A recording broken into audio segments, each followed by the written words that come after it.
I don't attack 8th place trophies for kicks and giggles.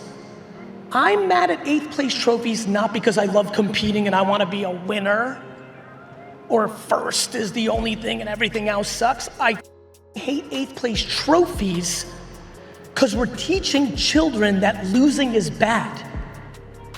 We're giving them a trophy because they are being told if you lose, it's so bad that we have to hide it by giving you this fake ass trophy.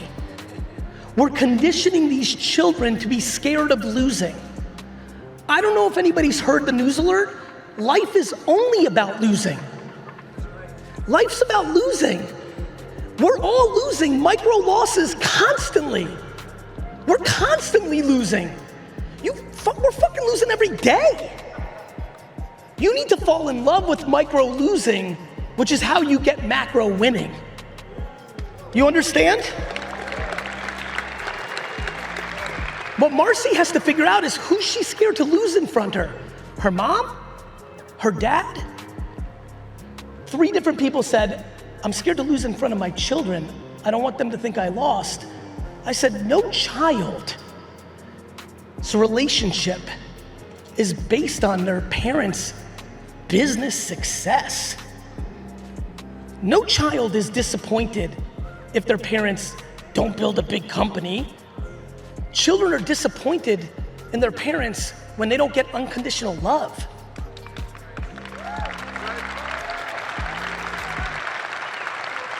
There's unlimited people. If you're in here unconditionally loving your parent, but your parent wasn't a massive business success, make some fucking noise.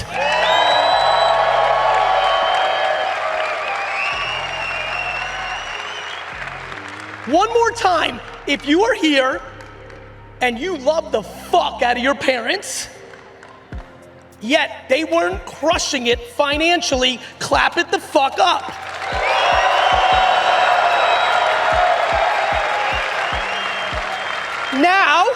Now, if you are sitting here and you fucking hate your parents strictly because they sucked in business only, make some noise. You're a piece of shit. One piece of shit and universal after-fucking-mation. Clap it the fuck up.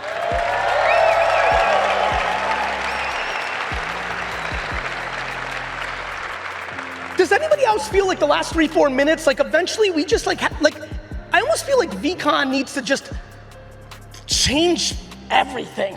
Like we just have to fucking change people's perspectives. Like how is anyone confused about I need to win in business for my kids to be proud, hearing what we just heard? How are you fucking confused? You make up shit. My friends, I love you with all my heart, but a lot of you make up shit. We make up shit because we believed fake society. Somebody said, bro, I feel like you got me out of the matrix. And I'm like, in it now. I'm like, it's not the matrix, my man. It's called perspective. The matrix we hear about, it's called perspective. You wanna decide everything is shit? Everything is shit. You wanna decide everything is good?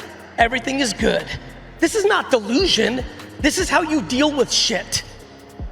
And there's just too many people hurting and insecure inside, which is why they deal with venom. And we need to fucking figure out how to make the world friends with each other. Do you understand?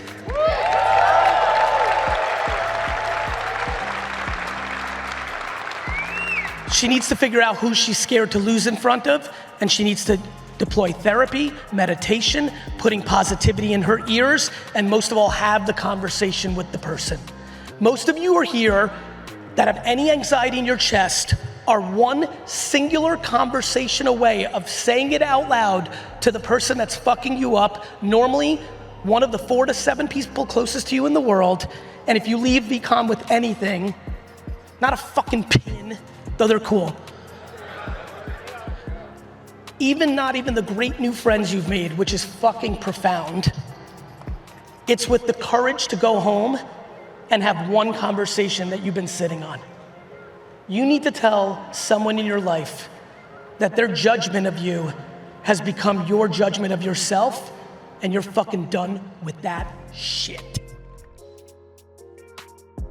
Everyone is crippled to make a decision because they don't want to make the wrong decision. You're scared to make the wrong decision, and think about how awesome what he said was. Most people are like, bro, I don't want to make the wrong decision, Gary, because this one might have made me more money than this one. He's saying, I don't want to make the wrong decision because if I make the wrong decision, it came at the expense of spending time with my loved ones and my dog. That makes so much sense to me. That's even a more noble version of the fear of making the wrong decision. Here is the greatest thing about decisions. If 3 people leave with this one tonight, then I've won this whole VCon. There's a secret that you don't know about decisions. It's called, you wouldn't have known the alternative, and so it doesn't fucking matter.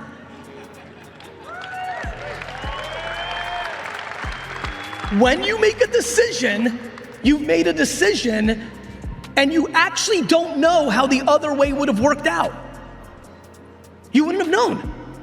You think you would have known. Well, if I went to Amazon instead of this bullshit company 20 years ago, I would have made all this money. You might have got fired from Amazon. You might have been going to work one day at Amazon and got into a car accident that changed your health. You don't know. The fuck's the matter with all of you? Nobody fucking knows. Nobody knows. Nobody knew. Nobody knew. Enough. You can't fear decisions. It's the way we live as humans. You're making decisions every day. You decided to come here. You might have not. We are crippled by the unknown when we can't control it. The amount of questions that were asked of me the last 3 days, asking to control some shit that you don't control. You have to let go. What you're really saying is, I'm scared to fuck up and then have people judge me for it. You gotta make decisions and you gotta move. The answer to your question, Gabrielle, is you have no alternative. Being a human being is making decisions and living with it. That's the game, and there's no other way to do it. I got a great news alert. Great news alert. This resume shit is bullshit.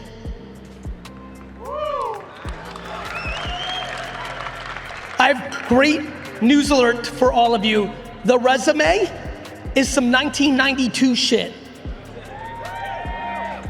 I don't think I've ever looked at a resume in my fucking life. A better one. One of the things that impacted me at the selfie station, a young woman told me, I made a video, which I remember, of talking about like, so many of you, this is gonna hit heavy. As a matter of fact, if this hits heavy, make some noise, because I love this one. I'm gonna answer this one. No, I don't mean hitting heavy the overall thing, I know that, but wait. I mean this little part I'm about to say. A young woman came up to me and said, you made a video that changed my life. The video was, you said it was okay for me to quit if I was in a toxic job, even though I was only in it for 6 months, because I was scared that if my resume had me somewhere for 6 months, it would look bad, and that was some shit the old world was teaching all of us, and you told me it was okay, and I quit, and I've been so much happier. How many people here, by way of making sound, are scared to leave their job because they don't like how it's gonna look on the resume because it's such a short window? Good, so 23 people just got the fucking answer they needed. Nikki, to answer your question, you are so fortunate to be living in the world that we're living in right now, which is based on the following. Companies are looking at the resume less and less. Companies are looking at what college you went to less and less. The world moves, it ebbs and flows. 70 years ago, nobody gave a fuck about what college you went to. It was vocational, it was skill-based. Last 50 years, that fucking college thing mattered. When me and my fucking boys right there went to Mount Ida, nobody, let's fucking go. Everyone thought we were fucking losers. Nobody's ever heard of Mount Ida. And I promise you, when I look at all of them and what they've accomplished and who they are as men, we fucking won.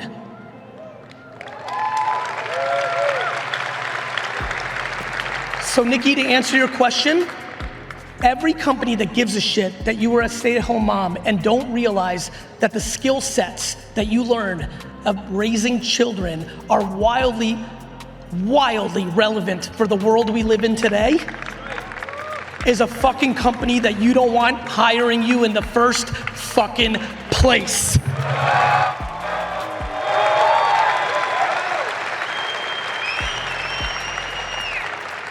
Hard skills are a commodity. AI can do that shit.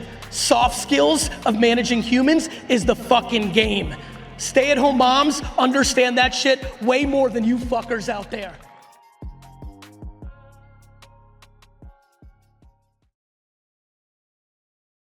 Once we get an influx of this capital, what would be the best way to invest it back into the company? Is it better to hire people? Because right now it's just my dad and I.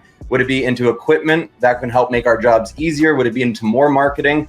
Also, for background, I left my job. Let me answer that question real quick. Yes. 12-3. Well, so the question becomes the cadence, and I think the cadence of which ones of the three are completely predicated on which ones you want to do or which ones you least want to do. And I would focus on what you want to least do. Yes. Okay. So accounting, I definitely don't want to do accounting. So then I would hire somebody that knows how to do that. Yeah, that makes sense. You can do somebody who's part-time and partial because you're still a small company. So I like to go with either extreme offense, marketing, or plugging holes that is a vulnerability because we don't want to do it. Gotcha.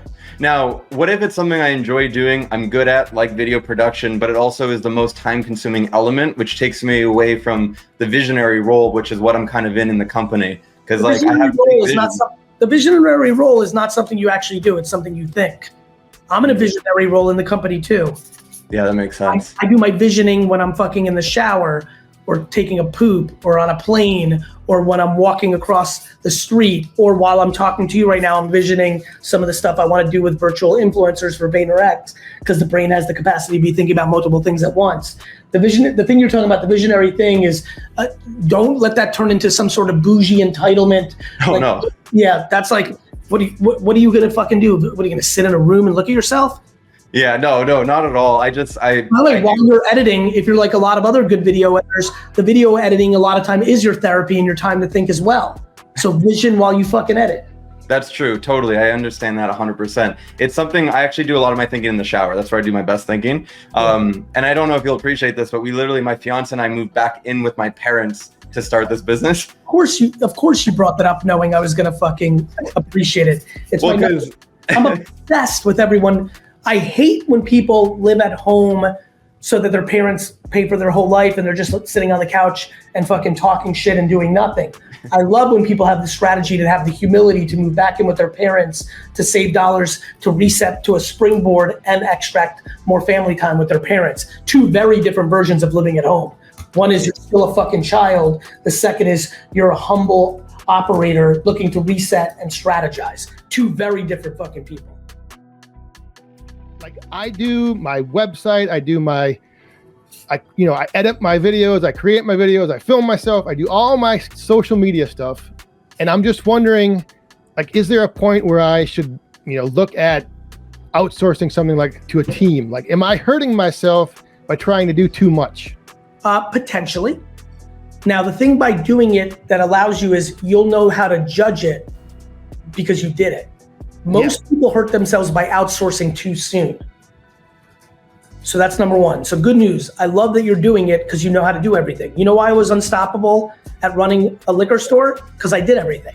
Right. At 14, I did the ice and I stocked the shelves and I closed the store. Like I knew how to do everything. Like, do you know why VaynerMedia is a really interesting company? Because I'm the only CEO in advertising at this kind of scale that actually does the work that the company does. All the people we compete with are ivory tower, holding company, accountants and bankers. They're not practitioners. So you've been a practitioner of everything, which is huge, which is gonna allow you to be able to build, which is huge. And when I say build, it means when you hire someone to do things, which you will if you keep growing, you'll be able to know if they're good and you need to promote them or if they're bad and you need to fire them because you've done it. The amount of people that outsource social media to people and have no idea if it's going well or not is more than most. Can you afford to hire someone? Well, no, I mean, that's the other downside of it. If like that, I'm aware it would require, giving up some revenue that I am making in social media. So that's called investing into your business. Yes. And that's how I look at it. The cliche mistake that most people make, and I can tell you're not fully there. You're on the right side of this, but Dan, do you know how many fucking people's businesses never grow because they need the money that's coming from the business for their lifestyle and they don't put the money back in the business? Yeah, I can imagine quite a few. Right. And then something happens and they didn't have any money in the business and they're completely out of business. Yeah. All because they needed a new BMW. Right. Yeah. Right? So, I think the other thing for you to think about, brother, is it sounds like you can afford something, and I think you should do it just to taste it, because the answer is nobody knows. Right. Yeah. Like right now, I'm like trying to work on like packaging design, for my shipping boxes and trying to, Well, let me ask you a question, because I didn't view it as complaining. Are you enjoying all of it, or what parts? Yes. Are you hating any of it? No. I'd keep doing it longer. I just feel like I might be hurting myself because I am doing so much. No, you're saying I might be leaving some money on the table. Possibly, yes. Because if you said that you love something, and I saw this way you said it, I believe you. How could you be hurting yourself if you're loving everything you're doing? You're talking financially. Yeah, and just maybe potentially like missing out on opportunities, and not I guess achieving something as soon as I maybe could. So. Well, that's a lack of patience, potentially. Possibly, yes. I think you're just got to decide. There's two different answers here. There's the continuation of joy, which I would highly recommend.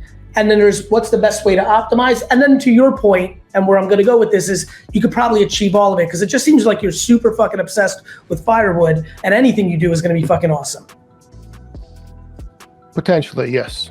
Yes. And so when I hear the amount of times you've used potentially, I would say that I have a really good insight for you. Every time that you have a burning feeling of something potentially might be better that way, you should do it. And then if it's not better, unwind it and go back to the way you did it. That's called being creative and being an entrepreneur. Yeah. Well, by the way, me too. And I have 2,000 employees just at VaynerX. Whew. Yeah. You know what I mean? Like, yeah. I've got plenty of quote unquote support around me. But like, you're thinking about things because you're creative, and you got a lot of things going on because you're running your business. Right. And just real quick on your, the insecurity thing. Yes, sir. Like the one thing that's what I'm not afraid to admit, I have small wood. Good way to set this out. Love you, Dan. Good stuff. And also on my Friday night live streams, like anytime somebody gives a super chat, I have a little gimmick hooked up where like drops a coin in the cup and we all take a drink, we raise our cups, and we can raise wine glasses if you're ever interested. Send it over, brother. I would love to. I want to know everything about your mini wood.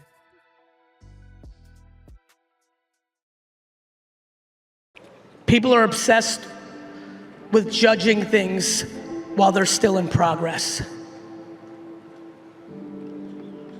People are obsessed with judging things while they're still in progress. V-Friends is a baby. You don't judge a man at 2.5 years old.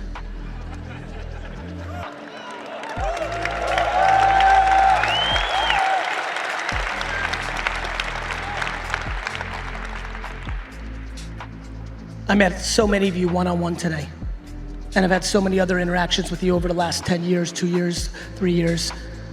I judge none of you. I judge absolutely none of you. Every one of us is on our journey. There will be good years, there will be bad years. This year I saw a lot of you for the second year, and some of you accomplished the things you said to me you were gonna do last year at VCon. Others were on a path to accomplishing it, but a tragedy in their actual life stopped them. Others couldn't even start the progress because the day they got back after VCon, the high came down and real life took over. My friends, so many of you are judging others while they're still a work in progress. And the one that you're judging the most is yourself. If I could somehow get this community over the next 40 years to stop judging themselves and start being a friend to themselves, everything, and I mean everything, will change. I am a more fortunate man than most because of my circumstance. I started further along, not because of anything other than the emotional infrastructure I had with my DNA, my parents, and my circumstance. Yet I have plenty of things to continue to work on and have worked on. We're all on our journey. You must stop judging yourself. I think way too many people have lost the work-life balance before it even started because they're gonna be critical on themselves regardless of it, right? It's so hard to balance. And so for me, I just know I'm doing the best that I can. And if I'm doing the best that I can, that in itself has put me in a position to succeed. And some days that means that I have to choose my family time on a Friday night, or Sunday morning, an executive ran into me on Saturday and asked me to meet for coffee and wanted to jam, and I just couldn't. You know, I couldn't because of the family time, right? And so that's the family being chosen. Other times I'm, flying and speaking somewhere or meeting, having a big meeting, and I'm missing, some sort of like school function that I don't want to miss. And that's the other way. And the truth is, I just don't beat myself up. All of us are trying the best we can. And so as long as, nothing is glaring, and to me, glaring is the following. My kids have become completely horrible people and have major problems in society, and or I go directly out of business in my businesses. As long as neither one of those are happening, I think it's gonna be okay. And so I think it's how you judge how you're balancing way more than the reality of it, and recognizing that you have a different point of view on it than your partner, than the kids, than your business associates.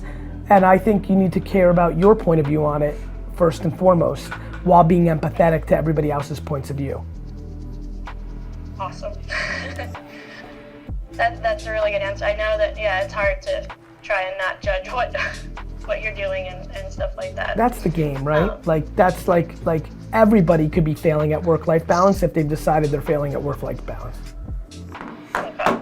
So as long as you're not, as long as your spouse or your partner isn't saying I want to break up or get a divorce, and as long as your kids aren't like eating pine tar, and as long as your banks aren't coming to foreclose your business, you're gonna be okay. And I think people are freaking out. Like, I didn't even see my dad until I was 15, and I love him and we have the best relationship. Like, there are people who've had their fathers walk out on their family and they didn't see him for 15 years, and now they have great relationships because they've reconciled. Like, people are way too judgmental and overanalyzing work-life balance in today's modern PR society. And so if you feel good about it, then you'll win. And I think not judging yourself too harshly, because it is hard to balance everything, because that's life. And I don't aim for perfect. I'm not interested in perfect. It's not real. Perfect is fake. And so I just live. That's awesome. Thank you. You're welcome. It feels better, right? It feels better to look at it that way.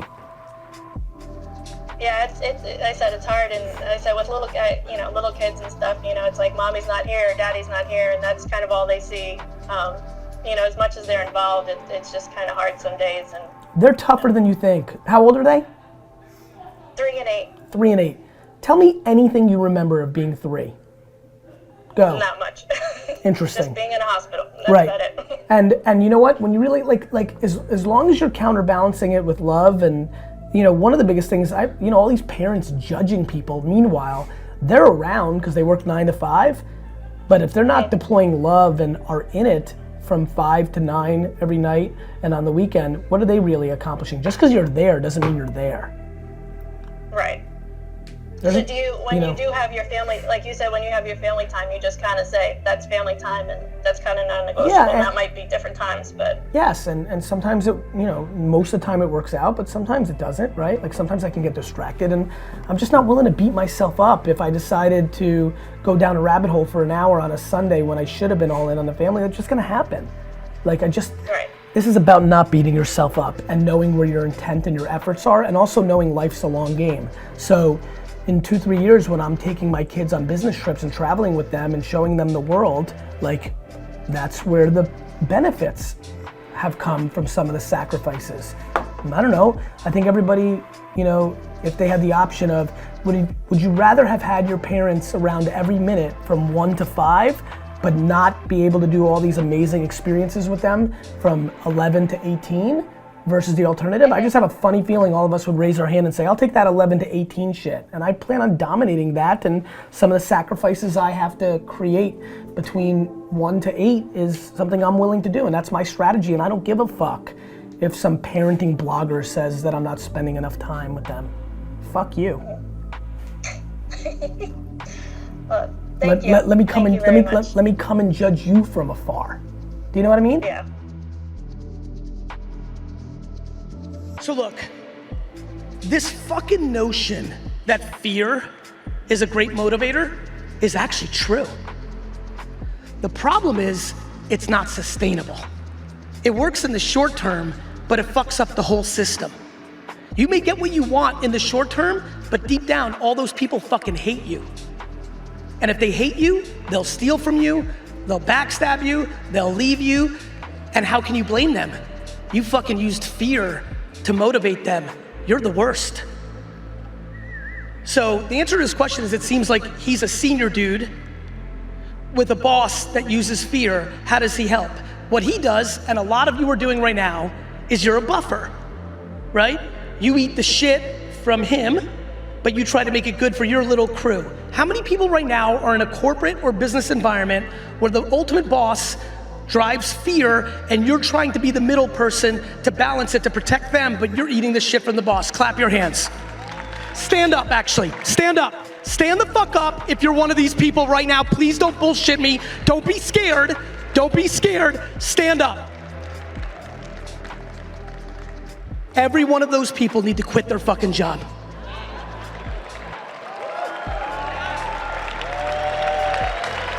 Thank you. You could sit.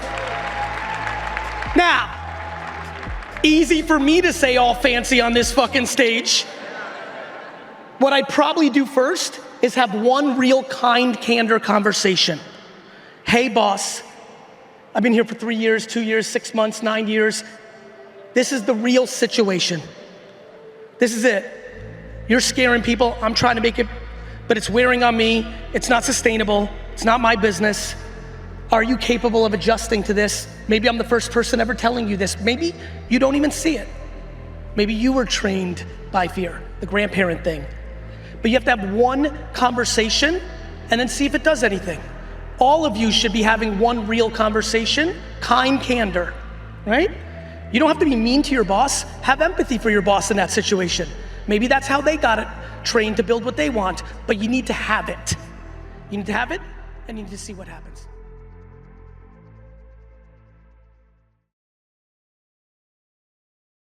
So people will go, well, just read the originals. Why would someone need a book that explains these things? And it's like, I don't know why. I know why, because context matters. Yes. That's very nice, Johnny74, who left the Ryan Holiday comment. Let me give you the answer. If you read the original, half the words don't exist anymore. How about that part? How about the English language and slang have evolved? How, like, not everyone went to the same Ivy League school as you. Not everyone was steeped in the same things as you. Ryan, my entire creator career was predicated on that. I was one of the first individuals in the history of wine ever that decided to take wine off of its pedestal. Yeah. I loved wine so much that I wanted my friends to like it. Sure. And they didn't. Yeah. Because it was stoogey and douchey and fucking elitist. And when I referred to a wine like if you imagine if the Iron Sheik took off his weird boot and you smelled it, well, that was gonna resonate for people that grew up in the 80s and liked wrestling in a way of like deep cassis with terroir from that's not gonna work for everyone, to your point. Yes. Why is it needed? Because interpretations or DJing, or whatever you wanna call it, is actually how all of, if that was the case, we should all stop because it's always been talked about. Yes. That's insanity. No, there's different people are at different places in their journey and want different things. And there's this kind of narcissism of like, well, the way I get it straight from the source. Like what I realize is, hey, I wake up every day and I'm fascinated by ancient philosophy. And I understand how it can apply to my life. And then I look around and I would try to talk to other people about it and be like, what does this have to do with me, right? Like, you realize people don't share the same assumptions as you. That's right. And that's where middlemen or popularizers or translators or influencers or explainers come in. And it's an important role. I think that's absolutely right. Yeah. Like, I don't even like movies all that much. And I used to watch Siskel and Ebert when I would find them on the dial, predominantly because I loved their banter and interpretation of, I literally had no interest, like literally had no interest in seeing any of the movies. But I've always been drawn to the explainer. It's, you know, it's funny, it's my language. I mean, I live with unlimited acronyms and analogies because I've always like felt like it was a way to convey. Yeah. And I find my career in that. With wine, it was explaining a complicated thing that intimidates people. Yeah. And then I went into the business world and have stayed in the forefront of new things that are happening in business and try to break them down in a manner that provides people value or give them an aha, because I genuinely think that those things can be beneficial to them. However, I literally don't expect anyone to give a shit about modern marketing. Yeah. I don't expect anyone to care about the nuances of wine. I understand why no one cares about sports or garage sales or trading cards or blockchain or the thought that what I think is good means that it's good. That is a framework that I am fascinated that people don't understand. That is crazy talk. My favorite question that I would get 4 or 5, 6, 7, 8 years ago when I was on book 4 or 5, and I was the new technology guy or the new medium guy or the pushing the envelope guy or the innovation guy. You'd always get like the third person in line be like, all right, Gary, good stuff. Like, you know, that person that's looking for the Raz. All right, tell me this, Mr. The world is changing. So why do you write this book? Like, why are you even writing books? And I would be like, because people read them. Yeah. Like, just because attention might be moving somewhere doesn't mean the old medium is gone. The question becomes, are you capable of producing within that environment? And number 2, what's the juice worth what squeeze? So for example, if you love writing books, just because it might not be commercially successful, or you might make enough money given your time, that doesn't mean that the juice is not worth the squeeze. You might be doing, like when I write this book, I don't necessarily write it to, this is gonna be the best use of my time for money. This will never compete with me giving a 1-hour speech for the ludicrous amount of money that I get for it. However, I get incredible enjoyment as a human being of getting, and I'm sure, I mean, you must get this at scale. I get an enormous amount of emails every single day of my life, every day of my life, that says, hey, I read Jab, Jab, Jab, Right Hook. This is a book that I wrote 10 years ago that is basically day trading attention. This was originally called Jab, Jab, Jab, Left Hook. Yeah. That, and I just told you in your store, I write books for 2-3 year windows more than like forever. And I'm like, wow. And they're like, this change, I got this marketing gig because like, I know that a lot of people learn in book form in a much more profound way than they do in short form social media content. And so I want to put a manifesto down. This one was really, I don't know if you skimmed or read or what, So like this one was a little nerdy for me. I went fucking detailed. There's like diagrams. Yeah, there's like charts and shit. Like I kind of went like this could be curriculum, college course stuff. Even when I read it for the audiobook, I was like, in parts of it, I'm like, I'm a little bored by this because I read it, but I know who I wrote it for. Yes. And so for this book, it's actually, a lot of people listening to this podcast, knowing how epic your audience is, they may not love me in Instagram, but this book, if they're like, what's cool about if you're trading for attention is it doesn't have to be commercial. This is not a capitalist book. This is a life book. You might be trying to raise $10,000 for your PTA. You might be running for mayor in your small town. You might have a family business that your mother just retired and you're like, wait a minute, what do I do with, like, having attention and saying something to make something happen is for everyone. Yeah. And that's how I wrote it. Well, what I took from you, and I think it was what you're saying, is you kind of become platform agnostic. Correct. You're very intent on the message. What is it that I'm having to say? And then just as like, I publish a book and then it gets translated in 30, 40 languages. I don't think in Spanish. I don't care that much about, Mandarin. I don't think about that. But that's the process by which this one singular thing gets broken down so it can reach all these other people. And I think that's how I think about social media and audiobooks and podcasts. It's like I have this thing that I'm trying to say and I'm trying to communicate. And then I want it to break out and go to all the different people. Not only do I think over the last 15 years, when I analyze it, detached from my own self, that what has worked for me is being platform agnostic. Yeah. But I've also been contextual to the platform medium agnostic, meaning I didn't want to make short form videos. Yeah. As a matter of fact, when YouTube came out, I was one of the first humans on earth to do long form video.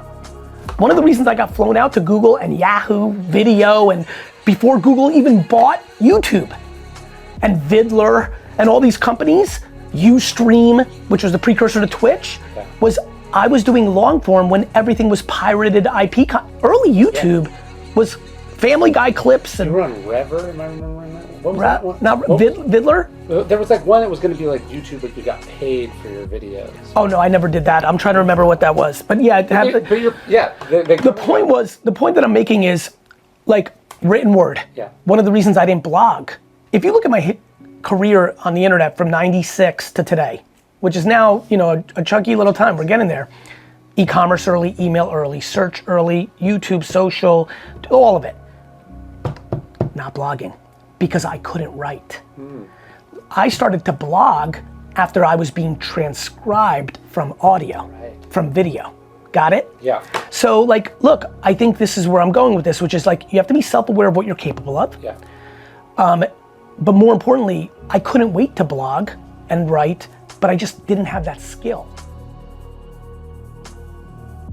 The ability to effectively and concisely communicate a big idea is a skill that not enough people have. Correct, and not every format is conducive to that. To your point, people can convey an incredible moment of escapism in 10 seconds. Yeah. You can have a really fun joke or really cool, or a trick or, and that's beautiful. That's that maps a lot of things that happen. It was what was cool about real life. Somebody would have a joke in the lunchroom in 6th grade, and that was an incredibly well executed 7 seconds. Yeah. We're seeing the creation format of that out in the public because there was no formats for that. Yeah. Right?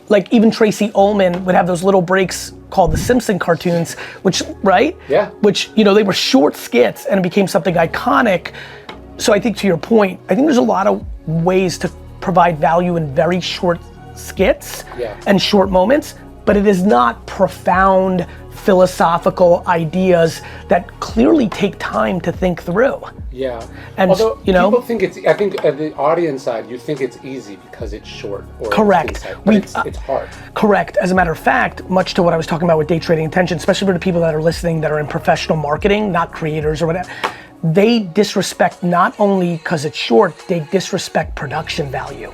Okay. I would argue that all of Fortune 500 marketing is losing right now because they put production value on a pedestal. So they feel that a video made by an iPhone that is mundane, that doesn't have the lighting and is not good. Meanwhile, the audience has spoken with their actions.